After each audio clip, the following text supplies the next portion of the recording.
এখন কথা বলা যাক আসলে সাফা প্রদেশে এখন বর্তমানে আসবেন নাকি কিছুদিন ওয়েট করে আসলে কুয়ালালামপুরে আসবেন।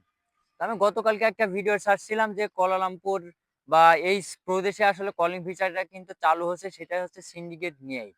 সেই কারণে আমি আপনাদেরকে বলব যারা মালয়েশিয়াতে আসতে যারা আগ্রহী তারা কিছুদিন ধৈর্য ধরে আমার মনে হয় যে কুয়ালালামপুরে আসাটাই আসলে সবচাইতে বেস্ট হবে।